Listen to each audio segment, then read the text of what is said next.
I was born where water keeps its promises. The beaver's dam stitched a quiet lake across a creek, and the sedges bowed when the wind remembered them. I rose on legs too long for me and too new for the ground, yellow-brown and knock-kneed, all heart and wobble. My mother's nose found me as if I were a fort she had dropped and now picked up again. The first lessons were simple and absolute. Stand, nurse, listen. Milk came warm and certain. The world answered with dragonflies, with woodpeckers hammering at distance like a slow clock, with the wet syllable of my mother's breath. I am a moose.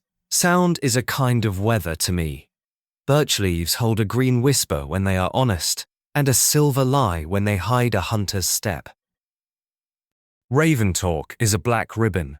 Coyotes stitch questions in the dusk. Loons carry a long, lonely note across water and tuck it under your ribs. The world is full of mouths. You learn which ones are teeth. My life is written in seasons, thick enough to wear. Spring opens me. The ice gives up its armor one bright day and pretends it never had any. I step into the lake where the melt still remembers winter, and a shock climbs my legs like a lesson. Buds fatten, and alder catkins dust the air. I specialize in the cuisine of newness, willow tips, poplar shoots, pondweed soft as a story not yet told. Insects arrive like an idea you were not asked about. Black flies, mosquitoes, horseflies. They are small problems gathered into a large one. A river mud wallow is the answer carved by hooves.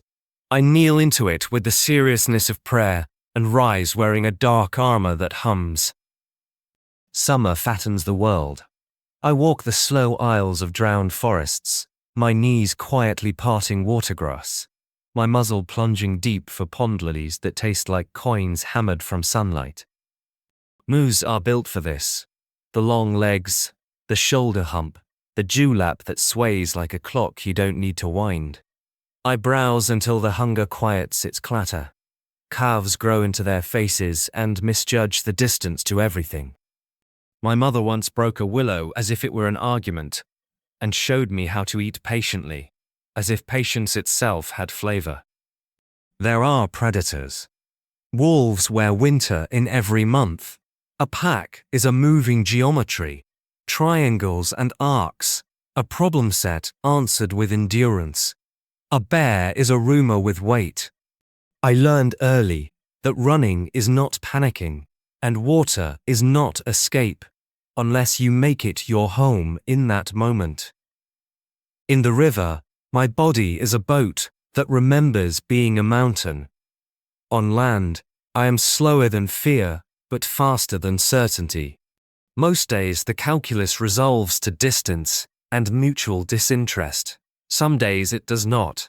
I have scars I do not boast about. Autumn sharpens me.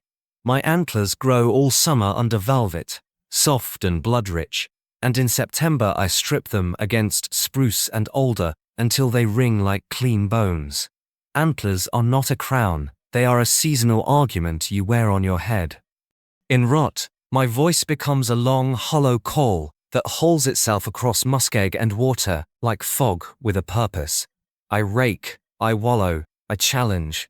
The air smells of tannin and apples somewhere human, of cold coming, of fate rehearsing itself. Cows move like gravity. We meet, we circle. The forest holds its breath and then lets it go in steam. Joy is a simple animal, and it knows our names for a week. Winter narrows the map. Snow folds the muskeg shut and puts a white fist around the lakes.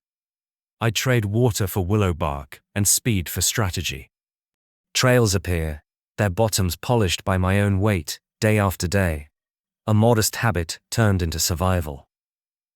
The cold is a discipline I respect. On the hardest nights, stars are so sharp you could cut a thought on them. My breath rights itself and collapses. Wolves read those pages as if they were news. We go on. I have met humans. You are made of noise that tries to be quiet and scents that pretend to be nothing. Sometimes you are a cabin that breathes wood smoke, and bacon, and the sadness of a calendar. Sometimes you are a glossy road laid across the land like a flat idea. I learned the glittered reef of headlights, and the way salt gathers at the forest edge where clouds throw winter like a challenge. Salt tastes like need. I have stepped toward it, and heard the rush before I saw the danger. My cousin stepped too far, and lay beside the road, while crows held a black parliament. I stood in the tree line, and felt the ledger tilt. I do not hate you. I do not understand you. That is honest. There are days shaped entirely by water. I lower my head and open my nostrils like doors and sink.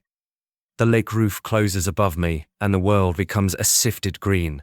With my lips I strip lilies, my lungs instructed by a clock older than math. Sun breaks into coins on the surface. I rise through them like a slow answer. Otters whistle jokes I never get. A heron stands in one leg of silence, a professional.